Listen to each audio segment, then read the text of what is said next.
She only meant to We need text to her talk ex about for this now. child It's important support. to But one wrong number changed everything. We need to Minutes talk about later, this now. 5 black SUVs surrounded her building. A man with ice blue eyes stood at her door, calling her by name Sophia Ellis. He knew where she lived. He knew her daughter's name. And he whispered one sentence that would shatter her world. Your ex-boyfriend stole from my family. In a single night, desperation turned into danger, and danger into something far more complicated.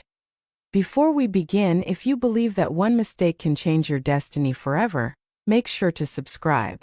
It's free and helps us share more stories from Desire Tales. The autumn rain tapped against my apartment window like impatient fingers, a restless metronome that synced with the jitter in my hands. It had rained for 3 days straight, thin, needling sheets that polished the blacktop to a cold shine and turned the city's neon into smeared ribbons. In the dim of my living room, the only honest light came from my phone.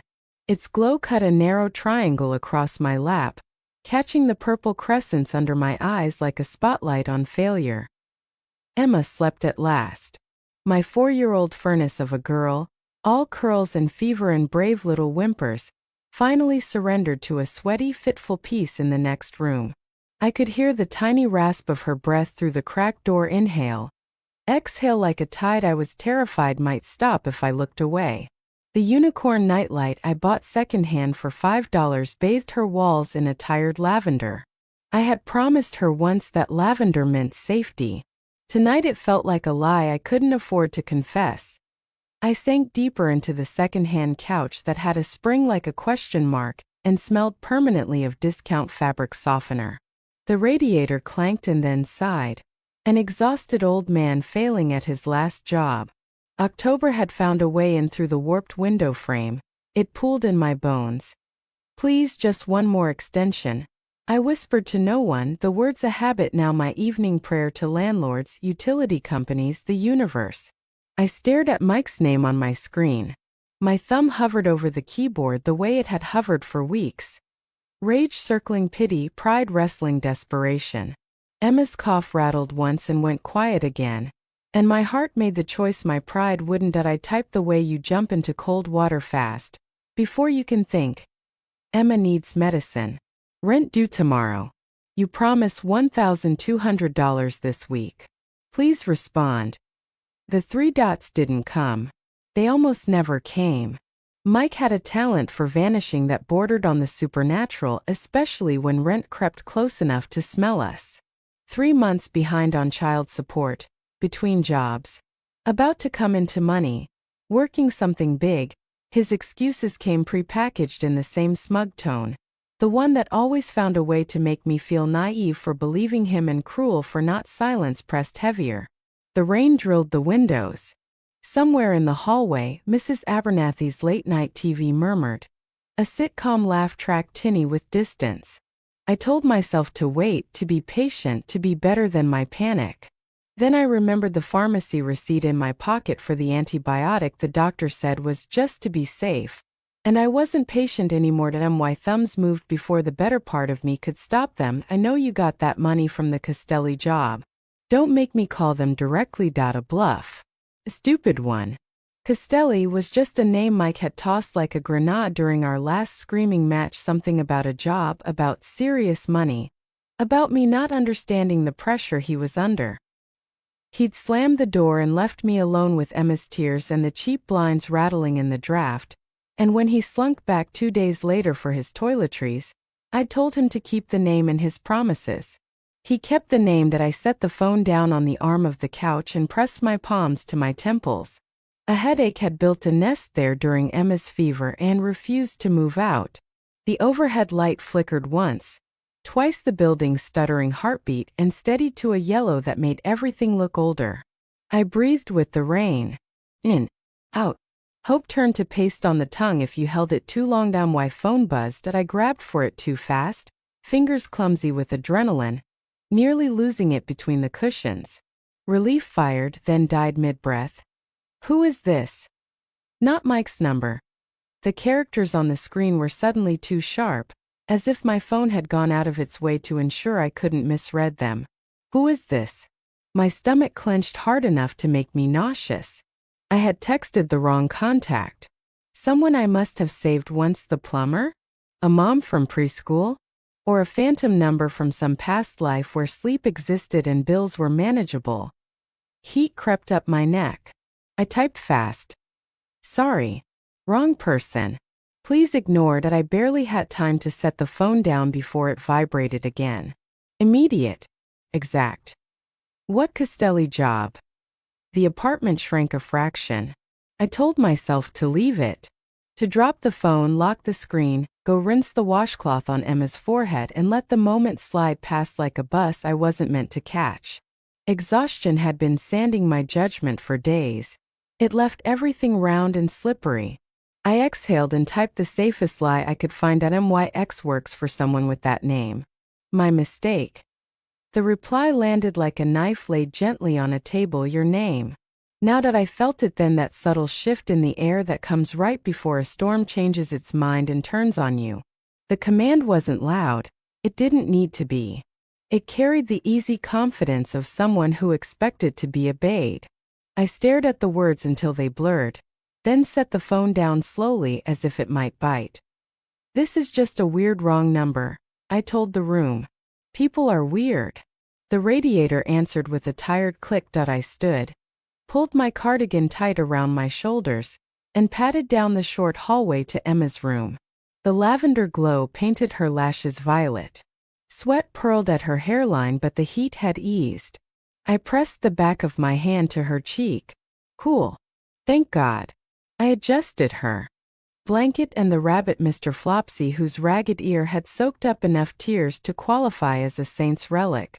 I breathed in the smell of baby shampoo and that particular sweetness sleeping children have. The one that makes you think, I will swim oceans for you. I will pull the moon lower if you need its light. When I came back, my phone buzzed 3 times in quick succession. I didn't pick it up at first. I read the notifications from a distance like report cards I already knew were bad. Then I made myself look. I already know who you are. Sophia Ellis, 1422 Westbrook Avenue. Apartment 3B. Your daughter is feeling better. The room tilted. For a second I thought I might black out, and then remembered there was no one here to catch me if I fell. Every hair along my arms lifted. I could feel my pulse in my gums. In the kitchen, the old fridge hummed on like a bored bystander. A drop of water worked its way down the window and traced a path I had learned well since the seal failed last winter. How? I didn't finish the question. There wasn't an answer that would make sense at my income bracket. Adrenaline pushed me to the blinds. I lifted 2 slats with one finger and peered out at the street. The rain blurred the world into a watercolor. Street lamps smeared into halos. Parked cars beaded with liquid light. No one stared up at my window. No one lurked under the awning smoking. The sidewalk was empty except for a pizza box losing a slow argument with a puddle. I told myself I was being dramatic. I told myself the number belonged to some bored creep with a reverse lookup app and too much time. I told myself to breathe. The rain eased to a dull hiss. For a heartbeat, it was almost quiet enough to believe I had imagined the whole absurd exchange. Then a black Escalade pulled to the curb in front of my building and idled. Even in the wet, its paint job held a showroom gloss. The headlights cut out, but the engine stayed on low, expensive, inevitable. I stayed perfectly still and watched my own breath fog the glass. Another SUV slid up behind the first, nose to tail like a trick of mirrors. A third ghosted in from the opposite direction, then a fourth, then a fifth, each machine finding its place with a slow, predatory patience that made the hairs at the base of my skull prickle. My phone buzzed again. I didn't want to look. I looked anyway. Coming up. Not a question. Not a threat. A calendar entry the night had decided to keep. I backed away from the window and realized stupidly that the buzzer in our building had been broken for months, that Mrs. Abernathy always called if she was expecting anyone, that there was nothing between me and the world but a cheap deadbolt and a chain lock I'd always meant to replace. I picked up my phone, stabbed 9-1, then stopped. What would I tell them? That there were cars parked legally on a public street? That an unknown number knew my address, my name, my daughter's fever status? I pictured a dispatcher's face as she put me on hold. The stairwell woke. Footsteps unhurried, heavy, decisive climbed the building like something that had done this before. I looked at the door. The chain trembled once in the draft. It might as well have been ribbon.my phone lit the room again. Open the door, Sophia. Everything in me lunged for Emma. I moved without sound, without breath, and stood in the doorway of her room, counting the space between her bed and the window, the lack of fire escape, the 3 floors between us and the alley, the absence of options. Panic scanned for exits and found none. A knock came. Soft. Measured. The politeness of it terrified me more than any pounding could have. The phone buzzed one more time. I'm not here to hurt you or Emma, but we need to talk about Michael. Michael. Not Mike. Only his mother called him that. The name slid under my skin like a cold blade and lodged there. I stood in the living room with the rain, with the faulty light, with the thud of my heart and the small fierce rhythm of my daughter's sleep, and I understood with stunning clarity that there was no universe in which I could pretend this wasn't happening. Whoever waited outside already lived inside my life. My name, my address, the fever that had broken at 2 in the morning. While I sat counting coins in the kitchen, I walked to the door. My hand hovered over the deadbolt. It was a simple thing, a turn, a click, a gesture I had made 1,000 times on my way to work, to the laundromat, to the store for milk. Tonight it felt like the hinge the rest of my life would swing on. Please, I whispered to God, to the dark, to the version of myself who still thought small mistakes could be undone. Please let this be survivable. The metal was cool under my fingers. I turned it. And the world I thought I knew pivoted with it. The door opened with a reluctant groan, a sound I'd heard 1,000 times, but never feared until now. A draft swept in, carrying with it the damp chill of the hallway and the faint metallic tang of rain-soaked concrete. For a split second I half expected to see the police. Or Mike, drunk, smirking, ready with another lie, but it wasn't him. The man standing there was not from my world. He filled the doorway like a shadow with substance, tall, broad, suit tailored to obedience.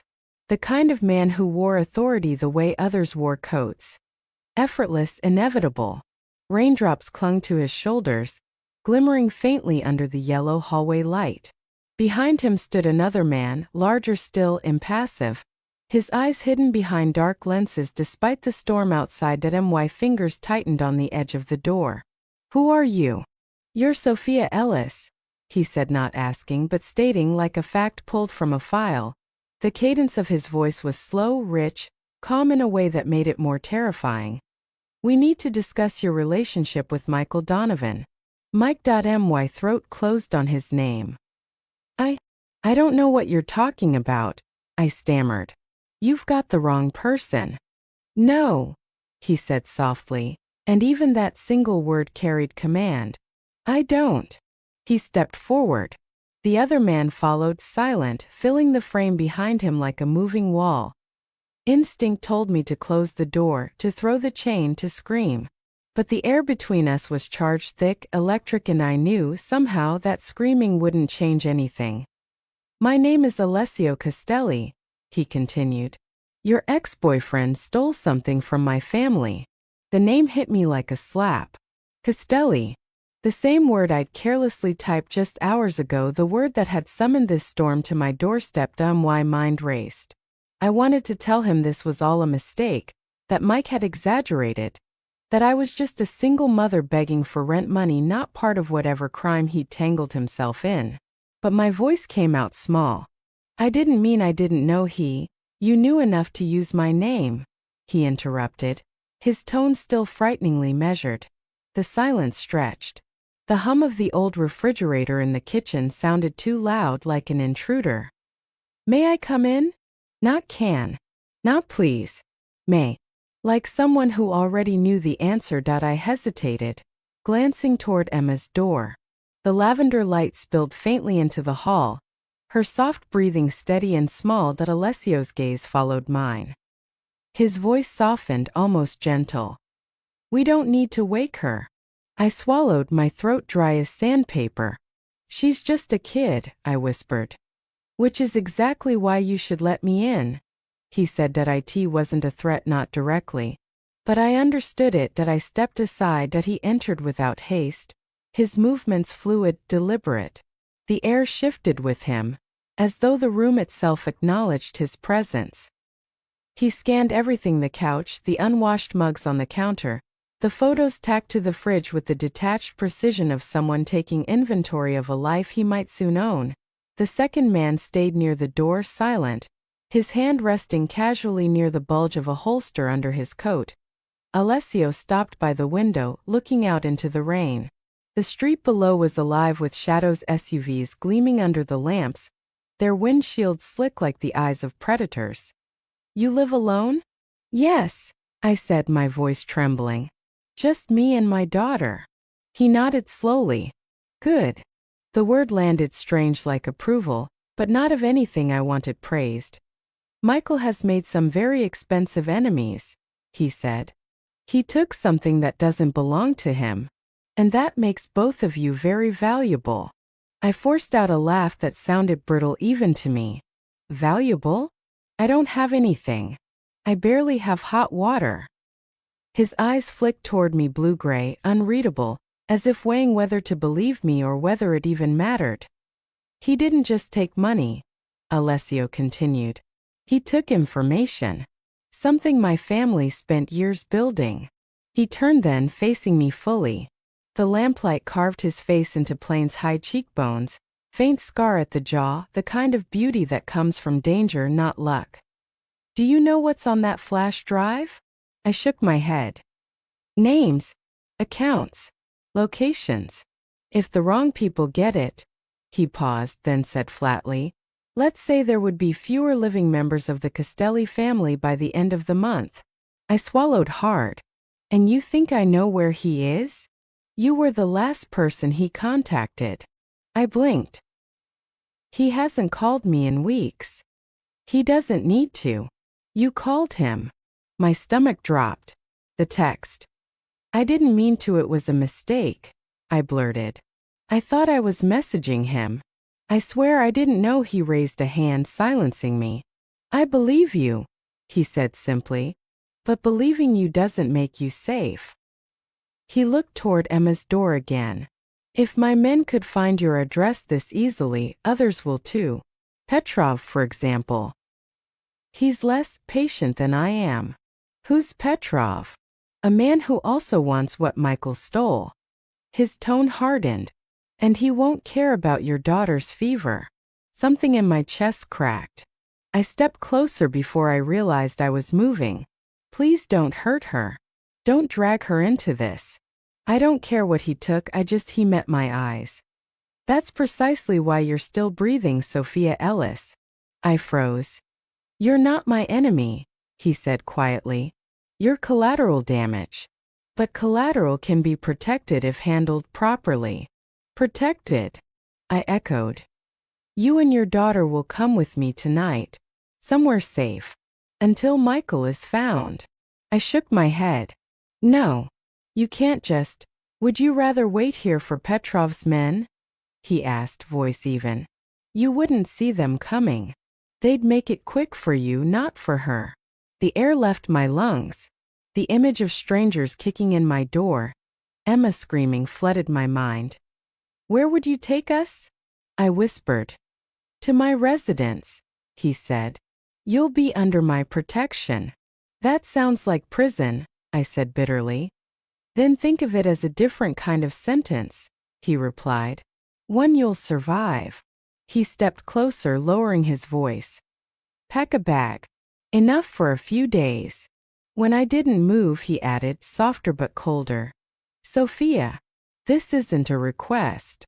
Behind him, the bodyguard shifted, waiting. My throat burned. And if I say no? You won't, he said simply. He wasn't wrong. In the quiet that followed, Emma coughed softly from her room. That small, fragile sound was all it took. I turned and walked down the hallway, heart breaking with every step, and her lavender glow. She stirred but didn't wake. I packed the small pink backpack she loved, her jeans, a sweater, her bunny.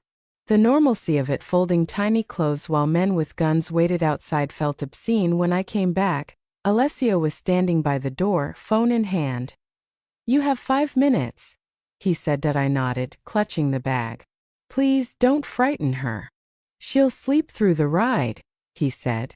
"I've already arranged the car." He glanced at his watch, then added, almost to himself, "The sooner we move, the safer you'll be." And in that single sentence, calm, inevitable, my old life ended.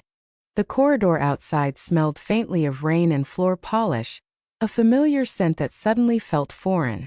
Emma stirred against my shoulder as I carried her out of the apartment, her curls tickling my cheek. She was half asleep, murmuring something about pancakes and stars. I whispered soft nonsense to her, the kind of words that didn't mean anything but sounded safe to the top of the stairs.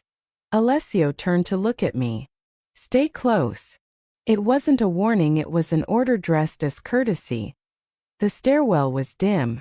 The flickering fluorescent light made shadows dance along the peeling walls.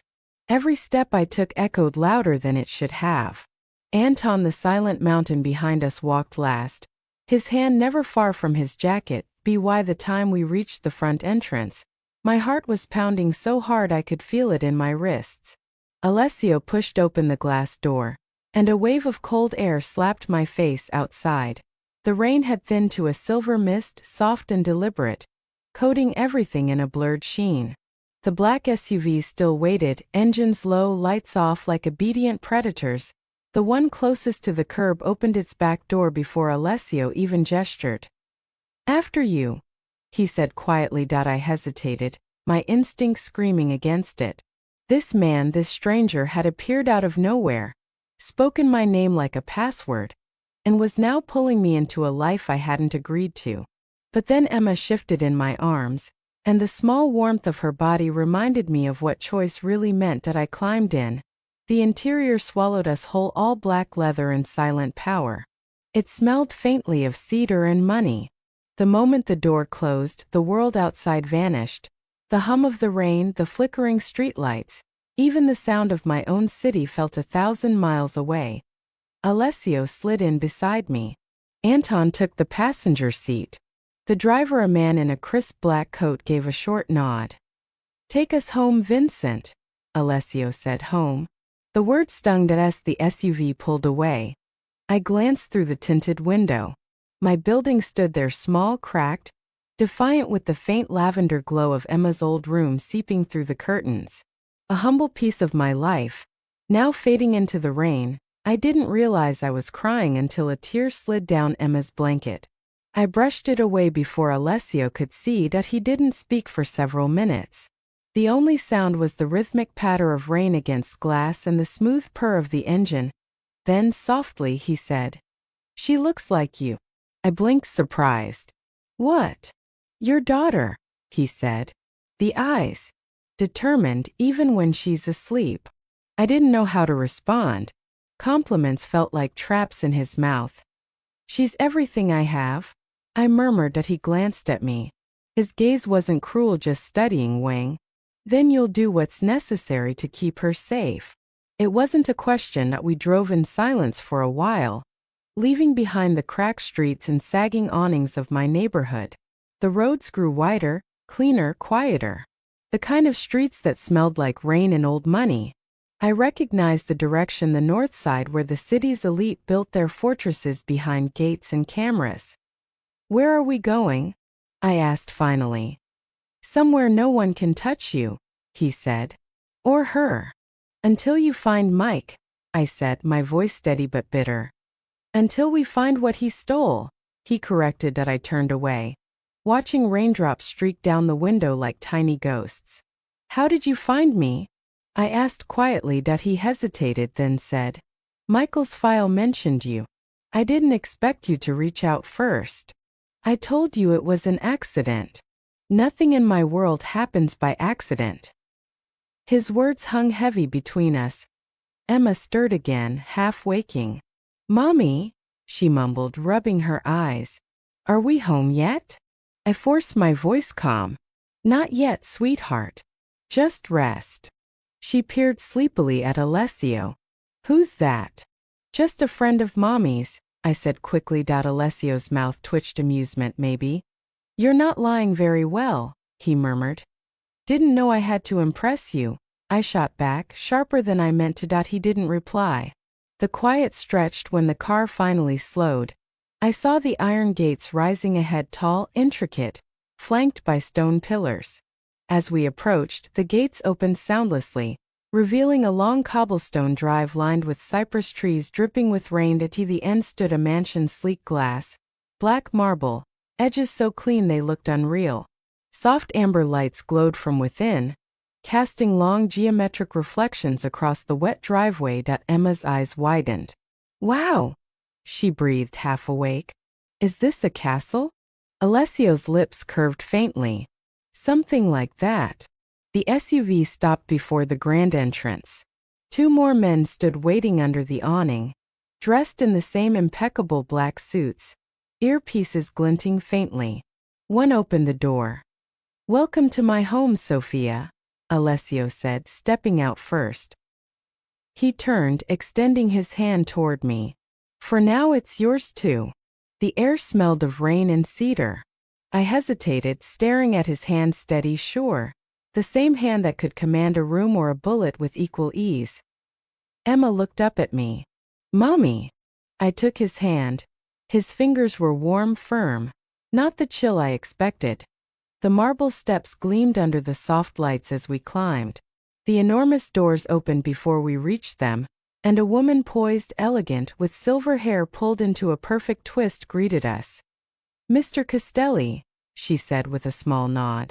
Welcome home. Rosa, he acknowledged. This is Sophia Ellis and her daughter Emma. They'll be staying with us. Rosa's eyes softened as she looked at Emma. Poor little thing, she murmured. You must be tired. She's recovering from a fever, Alessio said. Dr. Morov will come in the morning. I blinked. You already arranged a doctor? I told you I don't make idle promises. I followed them inside. The foyer swallowed us in light and marble. A grand staircase curved upward like something out of a dream.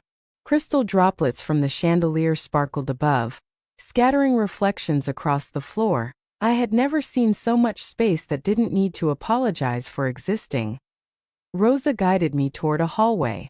Your rooms are ready, signora, she said kindly. Come. The child can rest. I looked back. Alessio was still by the entrance, removing his gloves. He caught my gaze.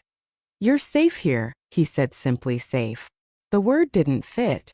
It sat heavy in my chest, foreign and fragile. I followed Rosa down the hall, Emma clinging sleepily to my hand.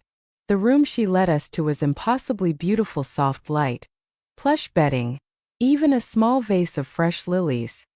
Emma yawned, curling instantly under the blanket. Within minutes she was asleep, the tension gone from her tiny shoulders. I stood there in the stillness, staring at the unfamiliar walls, the quiet hum of wealth wrapping around me like silk and threat combined. Through the door, I could still sense him, the weight of his presence, the calm of a man used to being feared. He had said I was safe, but nothing about this felt safe. I didn't sleep that first night. Even after Emma's quiet breathing steadied into the rhythm of dreams, my eyes stayed open, tracing the delicate chandelier reflections across the ceiling. The sheets were impossibly soft, the air faintly perfumed with cedar and something more elusive. Safety, maybe, or its cruel imitation, but safety had a price, and I knew I hadn't yet been told mine. Somewhere beyond the thick walls, muffled footsteps crossed marble floors, doors opened and closed, men's voices murmured in Italian. Occasionally, a low hum of engines reminded me that the property didn't just have guards, it had soldiers. When dawn arrived, it was cautious, filtered through tall glass windows that looked out on mist-draped gardens. Rosa knocked softly before entering, carrying a tray of breakfast: coffee, fruit, toast, and a small bowl of oatmeal for Emma. Dr. Morov will be here shortly, she said in her gentle accent. And Signor Castelli asked that you join him in the study afterward. The words tasted like summons, not invitation. By the time the doctor left, declaring Emma, Recovering beautifully, my stomach had twisted itself into knots. I brushed her curls from her forehead, promised I'd be back soon, and followed Rosa through the hall. The Castelli mansion was a cathedral of silence and order. Every inch gleamed, every step of my bare feet on the marble echoed as though I were walking through someone else's life. Rosa stopped at a tall door of dark walnut and knocked once before opening it. "She's here, Signor." The study looked like it had been carved from shadow. Floor-to-ceiling windows framed the gardens, light spilling across a massive black desk littered with neat stacks of paper and a single crystal decanter half full of amber liquid. Alessio stood near the window, phone pressed to his ear, voice low, sharp, controlled. He turned as the door closed behind me. "I'll handle it personally," he said into the phone, then ended the call. For a moment, neither of us spoke. I felt like an intruder in my own skin. He gestured toward the chair opposite his desk. "Sit." "Saturday, you're wondering why you're still here," he said, studying me. I nodded. "Among other things. Michael's theft wasn't just about money," he said. "It was about leverage. He stole something meant to stay buried, a flash drive containing accounts, names, and routes. Things that could cripple more than one family if they fell into the wrong hands." "Criminal families," I said, my tone sharper than I intended. "My family," he corrected, not offended. "And others you don't want to know exist." I swallowed hard. I had nothing to do with what he took. "You had everything to do with him," he countered. "Which makes you part of the equation, whether you like it or not. I don't even know where he is. But he knows where you are." That landed like a blow. I stared at him. "What do you mean?" He reached into a drawer and pulled out a folder, sliding it across the desk. Photographs spilled out, glossy, clinical, chilling. Me walking Emma to daycare. Me at the grocery store. Me unlocking my apartment door. My breath hitched. "You, not me," he said. "Him. Your ex. He's been watching you for weeks." The world tilted again. I pressed a shaking hand to my mouth. "Why would he?" "Because he's running out of options," Alessio said evenly. "And desperate men do terrible things. When they realize they can't protect themselves, they use the ones they love instead." My voice cracked. "No. Mike wouldn't. He already did," he interrupted. He opened another folder. Inside was a photo of a pink backpack. Emma's. The one she'd outgrown last year. "This was found in his apartment," Alessio said. "Along with your daughter's passport." I felt the room sway. He was going to take her?" "It appears so." "No," I shook my head, but the word felt fragile. "He wouldn't. He's her father. And I'm a man who's seen fathers sell their children for less," he said quietly. Silence. The kind that hurts the ears. He leaned forward slightly, his voice lowering to something almost kind. "I don't need you to believe me, Sophia. I just need you to understand what's at stake." "What do you want from me?" I whispered. "Your cooperation." He stood and crossed to a small cabinet, pouring himself a drink. The amber liquid caught the morning light, glowing like bottled sin.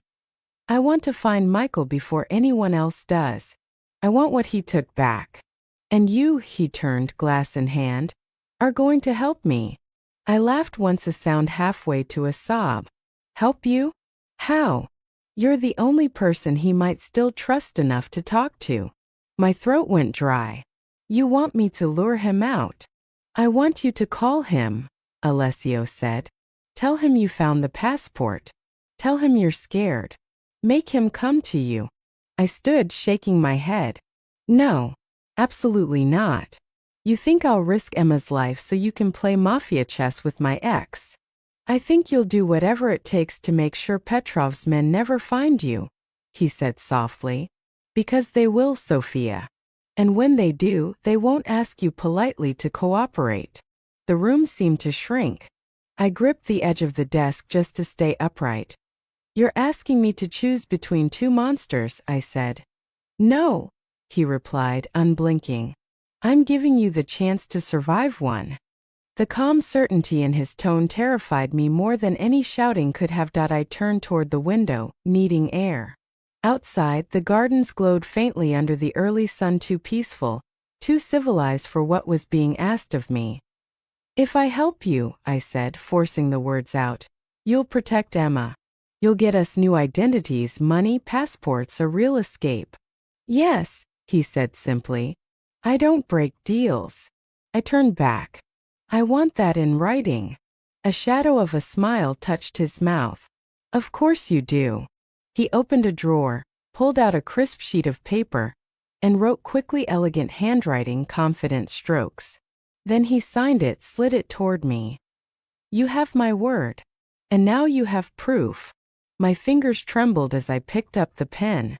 The paper might as well have been a pact with the devil, but at least this devil kept his promises. I signed it. He took the paper, folded it neatly, and placed it in a small black folder. Anton will retrieve Michael's last known number, he said. You'll make the call tonight. I met his eyes. And if I refuse? Then Petrov will make you an offer instead. The meaning was clear. Alessio leaned back, his gaze steady, almost unreadable now. You don't have to like me, Sophia, he said. But you'll thank me when this is over. My voice came out low, shaking. If this is really protection, why does it feel like a cage? He didn't answer. Just watched me. And somehow that silence felt like the truest reply of all. That night the rain returned. It came not as a storm, but a steady curtain, soft enough to lull the world into uneasy silence. Through the high windows of the Castelli mansion, it shimmered against the glass like liquid moonlight. Emma slept soundly, her small hand curled around her stuffed rabbit, Mr. Flopsy. I watched her for a long moment before I left the room, the weight of what I'd agreed to pressing harder with every step downstairs. The house was quieter than a church. Only the distant sound of thunder and the occasional echo of footsteps reminded me that this sanctuary was built by men who dealt in power, not peace. Alessio was waiting for me in the study. He'd changed from his casual sweater into a dark, impeccably tailored suit. The kind that spoke without words: control, wealth, danger. He stood beside the window, watching the rain streak down the glass. A single lamp cast golden light across his face, throwing half of it into shadow. It's time, he said, his tone even unhurried. I hesitated in the doorway. Do I really have a choice? You already made one when you signed that paper. He was right. The deal had been struck, my name inked on a bargain between desperation and survival. He gestured toward the chair across from his desk. Sit. Anton will connect the call. Anton appeared from the corner of the room like a ghost in human form, carrying a sleek black phone. He placed it gently on the desk between us, its screen glowing faintly. Does he know this number? I asked. No. It's encrypted, Alessio said. He won't be able to trace it. But he'll answer. I took a deep breath and nodded. What if he doesn't? Then we'll find another way, he replied simply. But he will. He always answers when the consequences finally catch up. Anton handed me the phone. My hand shook. Alessio's gaze met mine, steady, anchoring. Remember, he said, you're frightened but not broken. He'll hear the difference. I dialed Mike's number from memory. 1 ring. 2. 3. Then a click. Who is this? His voice. Tense, guarded, unfamiliar and yet painfully familiar. It's me, I said. We need to talk. There was a long silence on the other end. For a heartbeat I thought he'd hung up. Then he whispered, Sophie? Where are you calling from? This isn't your number. I'm borrowing a phone, I said, trying to keep my voice steady. Mine isn't available right now. He sounded anxious. Are you okay? Is Emma? Don't. I snapped before I could stop myself. Don't say her name. Silence again. Sophie, listen. No, you listen, I interrupted. I found her passport missing, Mike. The one from my drawer. And the pink backpack you kept? It's gone too. A sharp intake of breath on the other end that I pressed forward, voice trembling but fierce. What were you planning to do? Take her? Run away? Or use her to buy yourself out of whatever hole you've crawled into this time? It's not what you think, he said quickly. I was just preparing. In case you needed to kidnap your own daughter? You don't understand, he pleaded. I was trying to protect you both. By watching us? I spat. By stalking your own child? Behind me, Alessio's presence was a silent shadow, arms crossed, expression unreadable. You've been talking to someone, Mike said suddenly, his voice sharp. Who have you been talking to? Sophie, please tell me where you are. I'm somewhere safe, I said. Safer than we ever were with you. You don't know who you're dealing with, he hissed. I think I do, I said coldly. I know exactly who I'm dealing with. All of them. Beside me, Alessio's blue eyes flicked upward, approving, dangerous, calculating. Mike's voice dropped. If you've spoken to the Castellis, you mean the man you stole from? You don't know what you're saying. They'll kill me. They'll kill you too. Then give him what you took. Silence stretched long enough for my pulse to fill the room.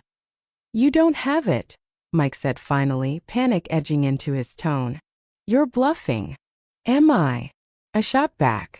You left copies in your apartment, Mike. Not very smart. Another silence. Then his voice low and frantic. Don't go to the police. Whatever you do, don't tell anyone else. I glanced at Alessio. He mouthed a single word, tonight. Then meet me, I said. 8 o'clock. Bluebird Coffee on Riverside Drive. That's too public. Exactly, I said. Public means safe. For both of us. A pause. Then reluctantly. Fine. But just you. No Emma. Of course not, I said. Unlike you, I don't endanger my daughter. He exhaled shakily. Sophie. I never meant to. I hung up. The room felt suddenly heavy, like the air itself had thickened. I set the phone down on the desk and met Alessio's gaze. Well done, he said quietly. It wasn't an act, I replied. Everything I said was true. He stepped closer, close enough that the faint scent of leather and cedar reached me. You understand what happens next? I'm not going to that meeting. That wasn't our agreement. I helped you find him. You can handle the rest. I'm not walking into a crossfire. He studied me for a moment, then nodded once. Fair enough. You're smarter than Michael gave you credit for, he said. I met his eyes. Most men underestimate me. His voice dropped lower, almost soft. I won't make that mistake. Something flickered between us, not warmth but recognition. The quiet understanding of two people who had been forced to adapt, to survive. Anton reappeared at the door. The cars are ready, he said in his thick accent. Alessio nodded. We move in 30 minutes. He turned back to me. Stay with Rosa and your daughter. No one enters your suite until I return. I crossed my arms. And when you do? Then, he said, we'll know whether your ex-boyfriend still values his life, or only his secrets. He paused at the doorway, then added softly, Lock the door behind me, Sophia. Don't open it for anyone but me. The words shouldn't have comforted me, but they did after he left. I stood there, staring at the rain-soaked window. Somewhere out there, in the neon heartbeat of the city, Mike was about to meet the man he'd stolen from, and I, the woman who'd sent a single wrong text, had set it all in motion. The hours after the call felt endless. Rain whispered against the windows like a secret the world refused to share. I sat beside Emma's bed, pretending to read, though the words on the page blurred into meaningless black rivers. Every time the grandfather clock in the hallway struck another hour, my chest tightened a little more. Somewhere out there, Mike was alive for now, And Alessio Castelli was hunting him when the clock finally chimed midnight. I must have dozed off because the soft knock at the suite door jolted me upright. I crept across the room, heart hammering, and opened it just enough to see Alessio standing there.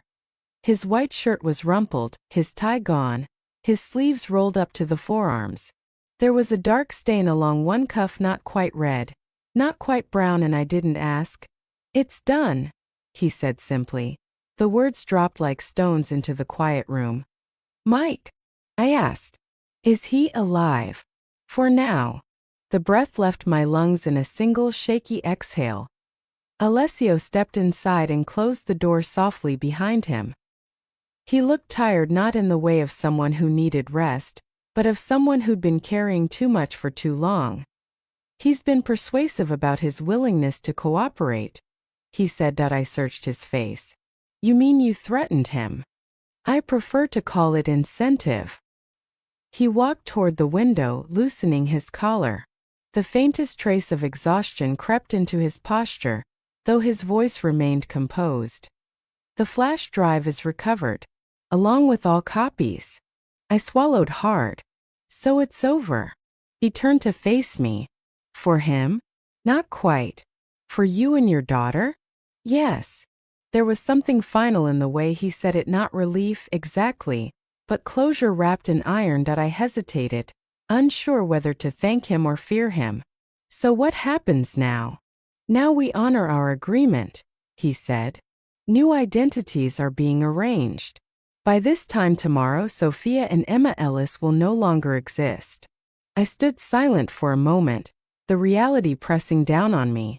To vanish, to start over, it should have felt like freedom, but instead it felt like standing on the edge of a cliff, waiting for the wind to decide. He studied me quietly, his eyes unreadable in the dim light.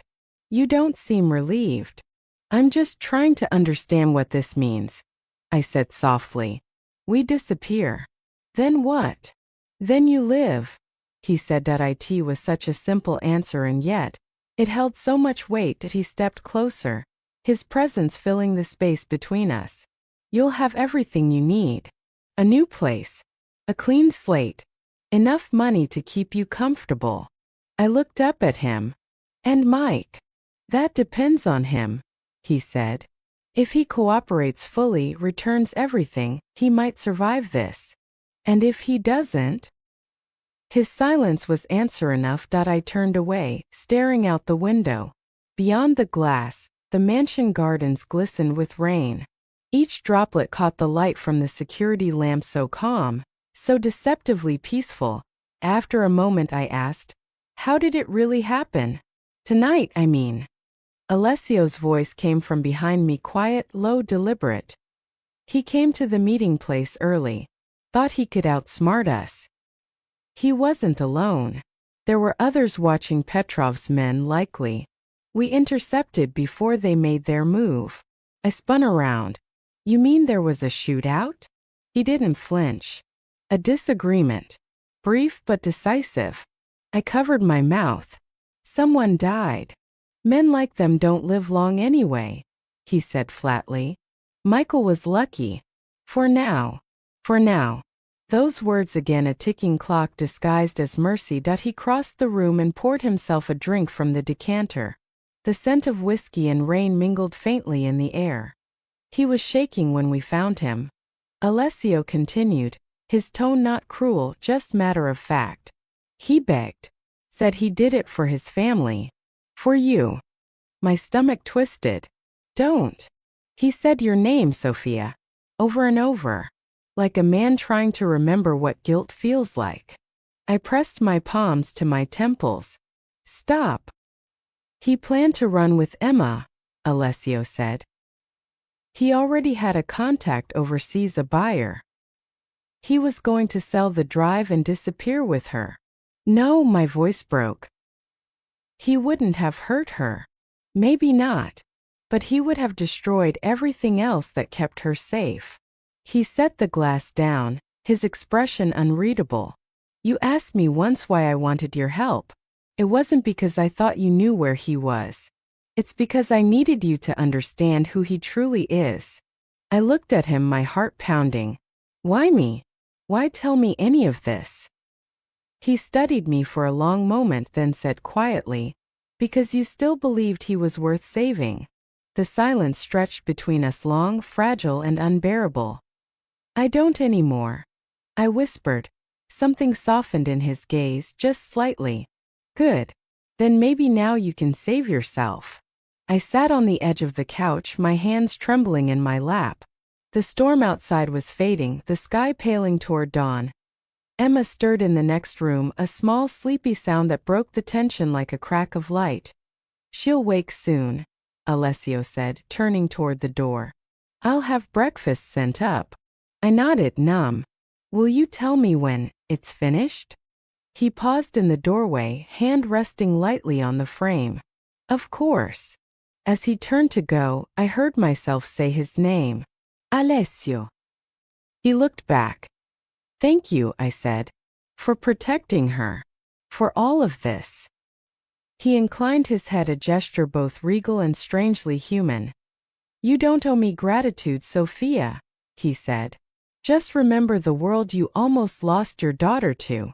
When he left, the room felt heavier somehow, not because of fear, but because of everything unsaid. That I sank back into the couch, staring at the paper I'd signed days earlier, the one that promised safety in exchange for my cooperation.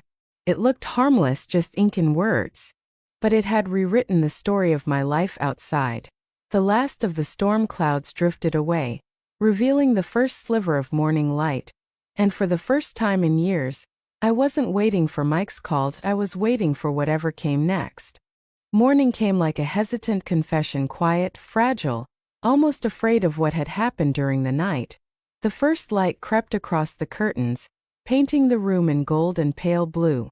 I lay awake long before the sun rose, my mind still tangled in the echoes of Alessio's voice, of words like promises and keys, and of everything they had begun to mean. Emma stirred beside me, still half asleep, her curls spread across the pillow like tiny question marks. For the first time in weeks, her skin was warm, not fevered. She murmured something about pancakes in her dream, and my chest tightened, not from fear, but from the terrifying beauty of peace. Peace. A word I hadn't believed in until now. Rosa knocked gently before entering, as always her presence a calm constant in this world of shifting loyalties. Good morning, Signora, she said softly. Breakfast is ready. Mr. Castelli is waiting in the garden. Her tone was polite, but her eyes held something else, knowledge maybe. Sympathy, or perhaps understanding of the impossible choices a woman has to make when the world stops playing fair. I'll be down in a few minutes, I said. She nodded and left. I took my time dressing Emma, brushing her curls, choosing a simple dress from the new clothes Rosa had quietly provided. Every gesture felt symbolic, like closing a door gently on a past that no longer fit. When I finally stepped into the garden, the air smelled of dew and roses.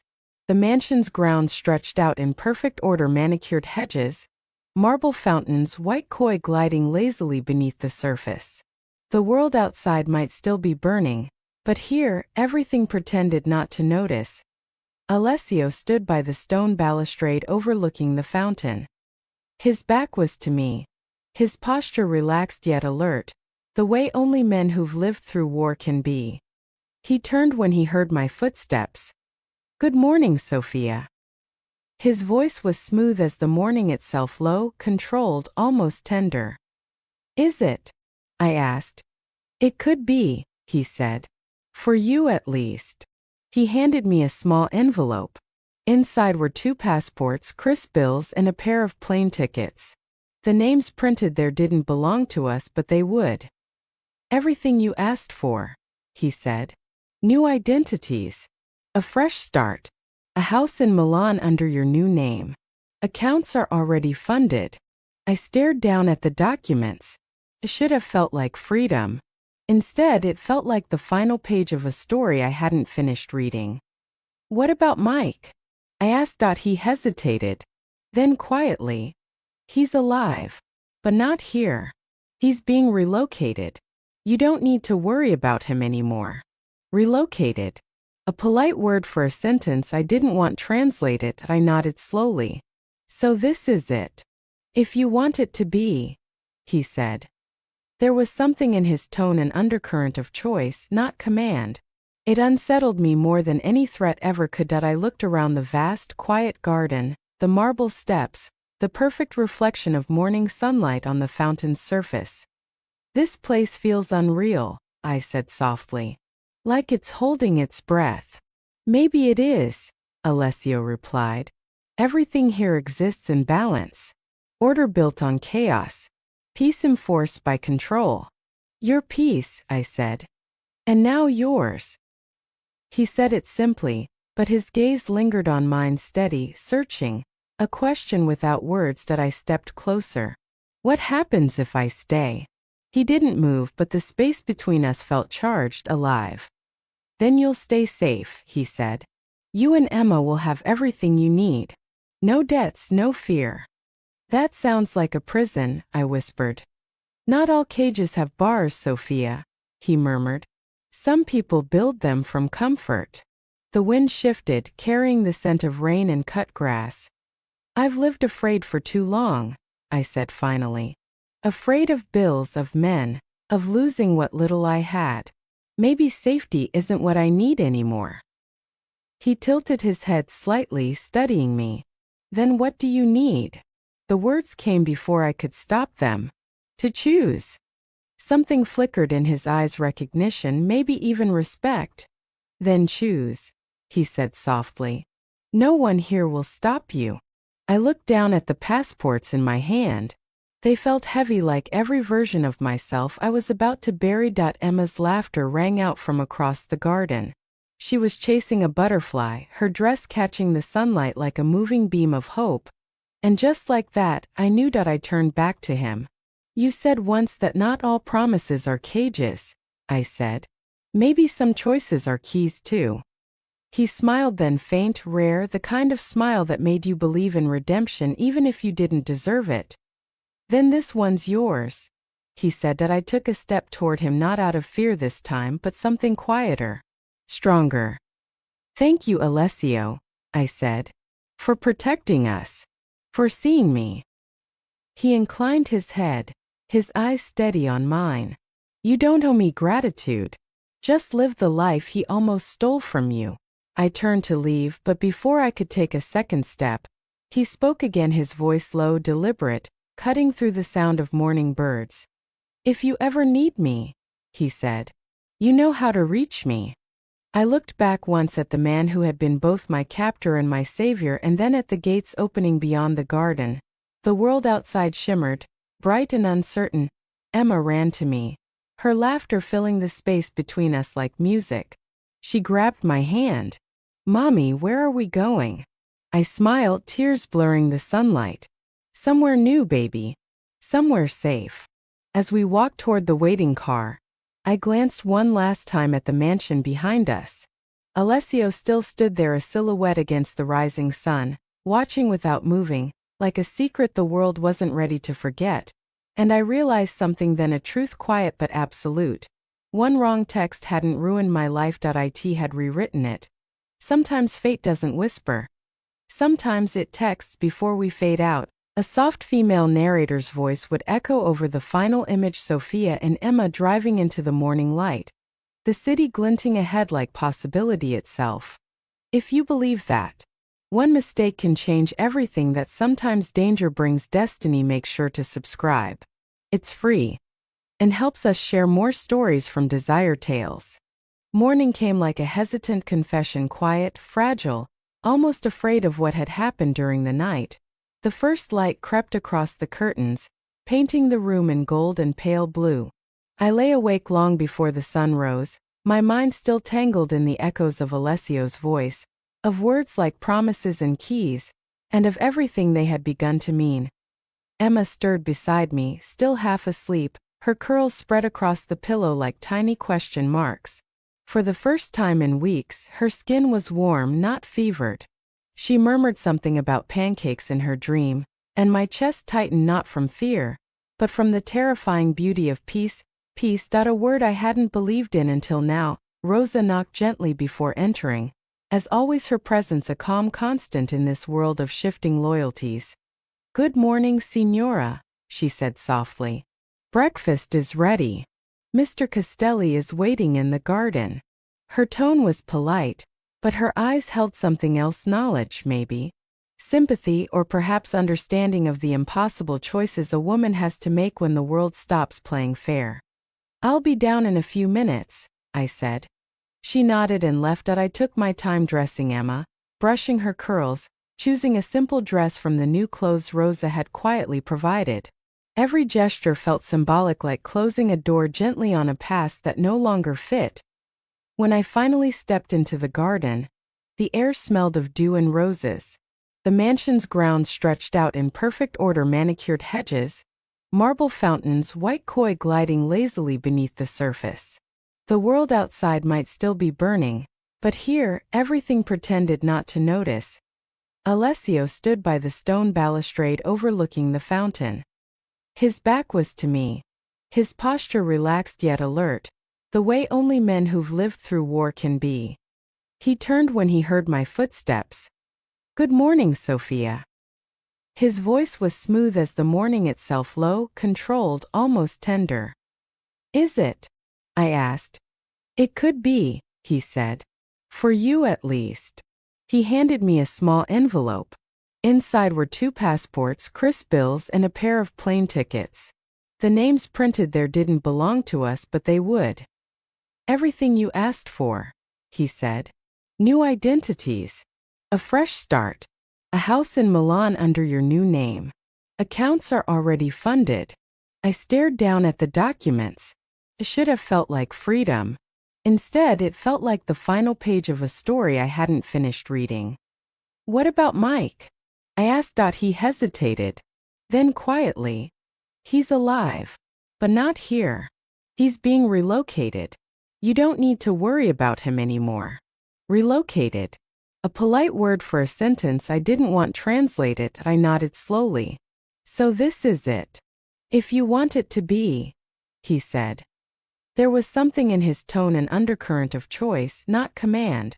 It unsettled me more than any threat ever could. I looked around the vast, quiet garden, the marble steps, the perfect reflection of morning sunlight on the fountain's surface.